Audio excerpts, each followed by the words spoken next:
नमस्कार, मैं हूं आपके साथ हर्षिता और आप देख रहे हैं जेएन न्यूज। भदोही यूपी सरकार में कैबिनेट मंत्री और भारतीय समाज पार्टी के राष्ट्रीय अध्यक्ष ओम प्रकाश राजभर गोपीगंज कोतवाली क्षेत्र के गांव में निजी कार्यक्रम में शिरकत करने पहुंचे। इस दौरान उन्होंने मीडिया से बातचीत में पश्चिम बंगाल की मुख्यमंत्री ममता बनर्जी और विपक्षी दलों पर जमकर हमला बोला। आपको बता दें कि राजभर ने कहा कि ममता बनर्जी हिंदू मुसलमान का मुद्दा उठाकर प्रदेश में हालात बिगाड़ने की कोशिश कर रही हैं। उन्होंने कहा कि विपक्ष की रणनीति सिर्फ वोट की राजनीति तक सीमित है। ये सोचते हैं कि अगर हिंदू मुसलमान का माहौल बनेगा तो मुसलमान हमारे साथ आ जाएंगे। उन्होंने कांग्रेस और समाजवादी पार्टी पर भी निशाना साधा। कहा, जब सत्ता में थे तब दलितों और पिछड़ों पर अत्याचार करते थे, अब जब सत्ता से बाहर हैं तो लुटाई कहां से करेंगे। इसी बौखलाहट में अनर्गल बयानबाजी कर रहे हैं। आपका वक्फ बिल का जो संशोधन बिल है, जो है कानून पास हुआ है, उसके विषय में क्या कहेंगे। ममता बनर्जी के यहाँ कोई लागू का जो हुआ है वो मानने को तैयार नहीं, दंगा फसाद जो हो रहा है, इसके विषय में आप क्या कहना चाहेंगे। ये पूरे देश को मानना पड़ेगा, जो संविधान को मानते हैं उनको मानना पड़ेगा। और वोट की राजनीति को लेकर के लोग ड्रामा कर रहे हैं।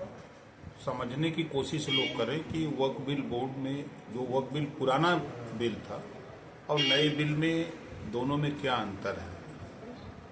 पुराना बिल ये कहता है कि किसी की निजी संपत्ति को भी वक्फ बोर्ड कमेटी का कोई भी मेंबर आके कह दे कि ये मेरी संपत्ति है, तो उसके बाद वो जाता है वक्फ ट्रिब्यूनल कोर्ट में।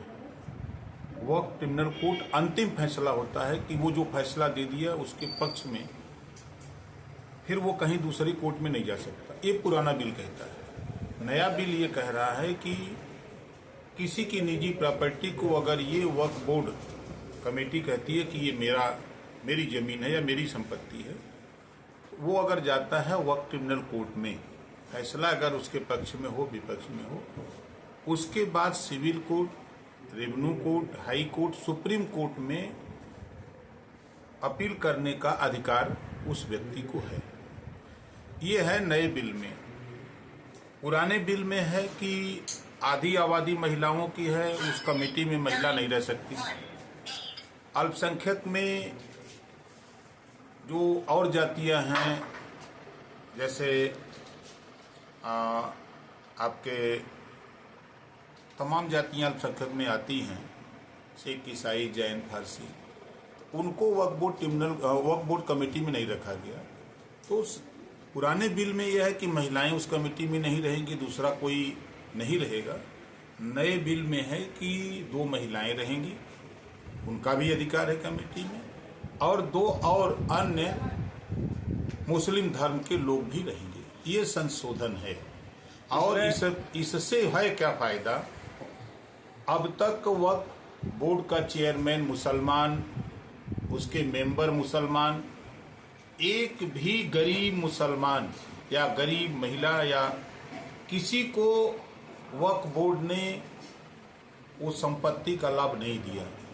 वक्फ की संपत्ति मतलब अल्लाह की संपत्ति।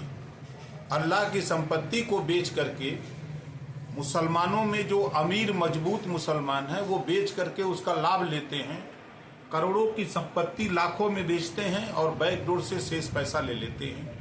ये काम समाजवादी पार्टी ने किया कराया, कांग्रेस ने किया, बसपा ने किया। इसी पे अंकुश लग रहा है कि जो मूल प्रॉपर्टी का कीमत है वो वक्फ बोर्ड में जमा हो, उससे गरीब मुसलमानों के बच्चों को पढ़ने का अधिकार, उनको मकान देने का, उनकी व्यवस्था का ये सिस्टम ले आया जा रहा है। तो वो लोग विरोध कर रहे हैं जिनको कि जो इसका नाजायज फायदा उठा रहे हैं।